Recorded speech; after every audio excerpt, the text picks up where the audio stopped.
مسیح کے بابرکت اور جلائی نام میں آپ سب کی سلامتی ہو۔ امید کرتا ہوں کہ آپ سب خیریت سے ہیں۔ آج ہم بات کرنا چاہتے ہیں، قرآن پاک مسلمانوں کو فرماتا ہے کہ اگر کوئی چیز سمجھنی ہو تو جو بائبل پڑھنے والے ہیں ان سے جا کر آپ سمجھ سکتے ہیں، آپ پوچھ سکتے ہو اور آپ ان سے باتیں کنفرم کر سکتے ہیں۔ اس سے بیشتر کہ ہم اپنے عنوان کی طرف بڑھیں، میں چاہتا ہوں وہ لوگ جو ہمارے چینل پر نئے آتے ہیں کائنڈلی ہمارے چینل کو سبسکرائب کریں اور بیل آئیکن جو ہے وہ پریس کرنا نہ بھولیں، اور ان ویڈیوز کو لائک کیا کریں اور ان ویڈیوز کے لنکس جو ہے بہت سارے دوستوں کے ساتھ شیئر کیا کریں تاکہ ہم خدا کے کلام کو زیادہ سے زیادہ لوگوں تک پہنچانے والے ہوں۔ آج ہم قرآن پاک کہ اس آیت مبارکہ پر بات کرنے کو ہے جس میں قرآن پاک ڈائریکٹ مسلمانوں سے فرماتا ہے کہ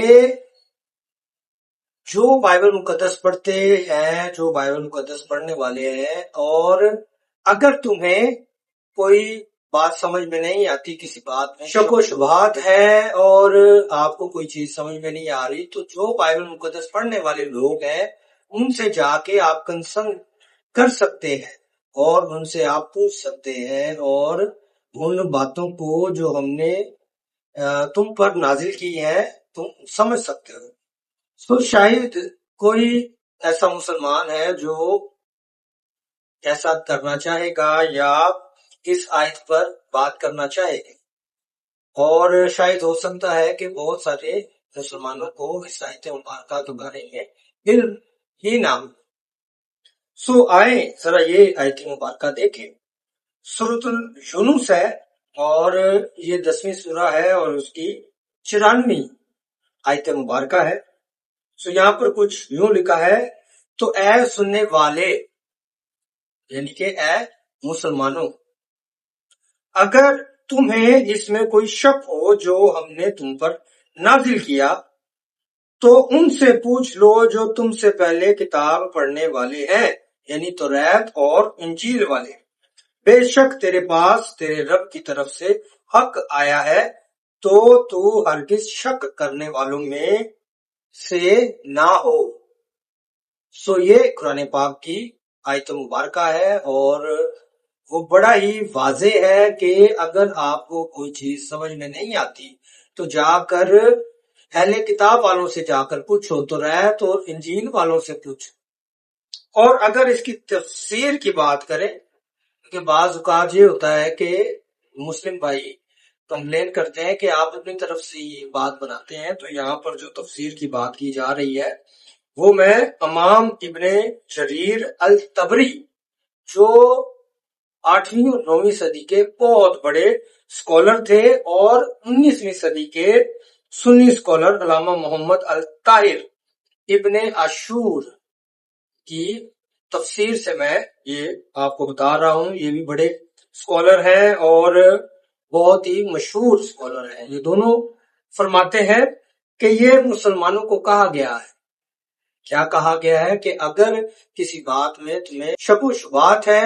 کوئی بات سمجھ میں نہیں آ رہی، کوئی پریشانی ہے، تو جا کر اہل کتاب والوں سے جو کتاب پڑھنے والے ہیں، جو تم سے پہلے کتاب پڑھنے والے ہیں، یعنی جو یہودی ہے اور مسیحی ہے، اور جو توریت اور انجیل پڑھنے والے ہیں، یعنی کہ جو بائبل پڑھنے والے ہیں، ان سے جا کر پوچھو، کیونکہ ان پر ہم نے پہلے سے ہی کلام حق کو نازل کیا ہے، اور اگر تمہیں کوئی بات سمجھ میں نہیں آتی تو جا کر ان سے کنسرن کر سکتے ہو، اور خدا نے تم پر حق جو ہے وہ نازل کیا ہے، اس بات میں شک نہ کیا کر۔ اگر قرآن پاک جو ہے وہ بڑا ہی کلیئر ہے کہ اگر مسلمانوں کو کوئی بات سمجھ میں نہیں آتی تو جا کر بائبل پڑھنے والوں سے جا کر پوچھ سکتے ہیں، تو وہ کیوں نہیں پوچھتے؟ مجھے لگتا ہے اس بات کو لے کر جو ماڈرن ڈیز کے اسکالرس ہیں انہوں نے یہ کہنا شروع کیا کہ بائبل جو ہے وہ تبدیل ہو گئی ہے، اور اگر تبدیل ہو گئی ہے تو ہمیں ان سے پوچھنے کی ضرورت نہیں ہے۔ میں سمجھتا ہوں کہ قرآن جو ہے بڑا کلیئر ہے کہ اس نے بائبل کو کنفرم کیا ہے، اور بائبل کو وہ حوالہ دے کر بتا رہا ہے کہ ان سے جا کر پوچھو۔ قرآن اور جو مسلم بڑے اسکالرز تھے وہ اس بات پر ایگری تھے، لیکن آج ایسا کیوں نہیں ہے؟ یہ آپ مجھے بتائیں کمنٹس میں کہ آپ کی رائے کیا ہے، کیا ایسا ہے یا نہیں؟ بہت شکریہ، خداوند آپ سب کو بہت زیادہ برکت دے، آمین۔